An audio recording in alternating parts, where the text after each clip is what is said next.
Historic high-level talks between the ANC and the IFP have started, but these discussions on reconciliation may have hit a stumbling block. Former President of Inkatha Nkosi Mangosuthu Buthelezi is said to have met ANC President Cyril Ramaphosa to discuss, among other things, historic relations between the two parties. But it's believed one ANC region is already rejecting some of the conditions of the talks. The talks are said to have started a while ago. The aim is to mend relations between the two parties. The ANC and the IFP, especially in KwaZulu-Natal, have gone through turbulent times with a history of violence. Thousands lost their lives and hundreds were displaced during clashes between the two in the late 80s and early 90s. Others lost their lives during the East Rand hostile violence in the early 90s, mainly between ANC and IFP supporters. Then President Nelson Mandela had to step in an effort to quell the violence.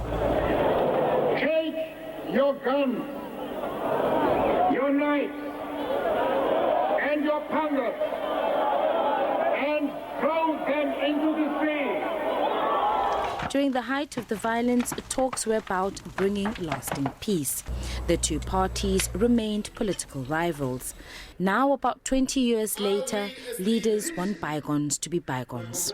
So the discussions have been there in the early 90s and they got disrupted, and now we've resuscitated those discussions. And the primary objective of this discussion is to say to ourselves and the IFP, we represent a common agenda, which obviously we articulate in different ways. The ANC will say we're pursuing a national democratic revolution to build a national democratic society. The AFP will say something else, but if you look at the ultimate objective, it remains the same, which is the liberation of our people, black people in general and Africans in particular. So we thought, let's resuscitate that conversation. And because the difficulties we're facing today as a country are of such a nature that we're not going to make any qualitative progress if the oppressed remain divided. While these negotiations have continued behind closed doors, those involved say they are bearing fruit. The decision for the IFP to abandon its coalition partners in Johannesburg to support the ANC to regain control of the city was a start. In return, the ANC has promised to back down from wanting to oust the IFP in municipalities it runs in KwaZulu-Natal. The ANC leaders are facing resistance from one of its regions. Party leaders in Vryheid under the Mzala Nxumalo region want to wrestle control of the municipality from the IFP. The IFP has viewed this as a betrayal. To us, the ANC in KwaZulu-Natal is an untrustworthy partner, because in the city of Johannesburg as the IFP, we have enabled the ANC to govern through our votes. But in KwaZulu-Natal, in Abaqulusi in particular, they continue wanting to dislodge us through motions, through their actions. And as the IFP, we feel that the ANC is not committed to reconciliation. Another contentious issue, the name of one of the ANC's region, Mzala Nxumalo, which the IFP wants changed as one of the conditions of the negotiations. The IFP has argued that the late ANC activist Mzala Nxumalo wrote a defamatory book on Nkosi Buthelezi titled Chief with a Double Agenda. And to us, Mzala Nxumalo, who wrote a vitriolic book insulting our founder and insulting the IFP, to us, it shows that the ANC is not really committed to reconciliation and, in fact, wants us to return back to the days of conflict. The ANC said it will engage the IFP further on this. Party members in the region have rejected this request from the IFP. The concern has been raised with the president of the ANC that naming that region, which is also the region that is a home to Prince Mangosuthu Buthelezi, appears to undermine the internal discussion because obviously of the history that exists between Chief Buthelezi as well as Comrade Mzala Nxumalo. We have listened to that concern because as the ANC we believe that the IFP may not be acting with a full appreciation of the fact that the renaming was about an ANC structure rather than the governance structure. The district remains Zululand district, and we have no intention to change that. Abaqulusi local municipality remains Abaqulusi local municipality, and we have no desire to change that. A political analyst believes that while these talks could be a turning point in the political history of the country, she was quick to warn that any discussions between the two must be truthful and genuine and involve the victims of the violence. The reconciliation between the ANC and the IFP should not be a governance or political issue. It should not be used by politicians to score cheap political points. Because when we talk about the violence between the IFP and the ANC, we are actually talking about the pain of the people on the ground. And what is important is what role will those people play in the reconciliation? How will they view it?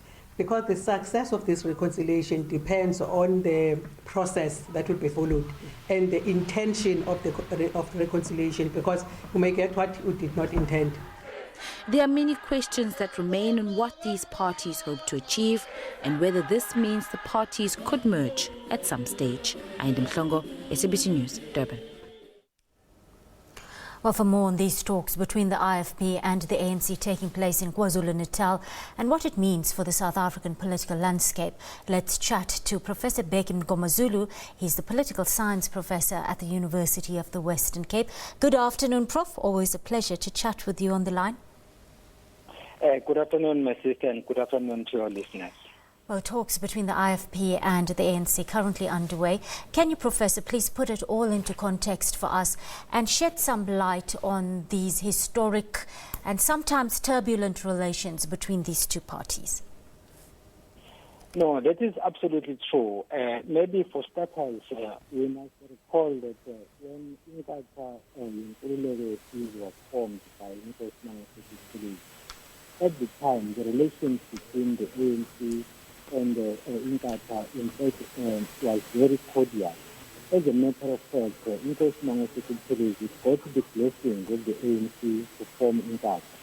And when it was formed, it was not a political party, but it was projected as a revival of what had been started by Nkosi Dinizulu in 1922, which was called Inkatha KwaZulu. And as a matter of fact, a number of people from the ANC and the alliance partners were members of the then Inkatha, with the understanding that Inkatha was going to be the mouthpiece of the ANC, which had been silent in 1960, and then subsequently formed the Umkhonto we in 1961. So then from that perspective, we can say that the relations between the two parties started off very well. But then this went on until 1979, when Inkosi Mangosuthu then had a trip to Lusaka to talk to the ANC leadership, and then apparently things didn't go well. After that, there was no other talk between the ANC and Inkatha. Then things went away. We went wrong from the time onward. And then in the 1980s and 1990s, following the establishment of the other formations that were aligned to the ANC, then things did not go well, because then you saw a number of people being killed, and then the apartheid government, using what was called the Cadet Constable, which was a special unit of the then apartheid government, it basically divided the two organizations, sowing divisions and creating the impression that the ANC was for Amaxhosa, and then the IFP was for Amazulu, which was totally wrong. Because if you look at the history of the ANC, the first leaders of the ANC were in fact Zulu people, including Nkosi Langalibalele Dube, who was elected in absentia.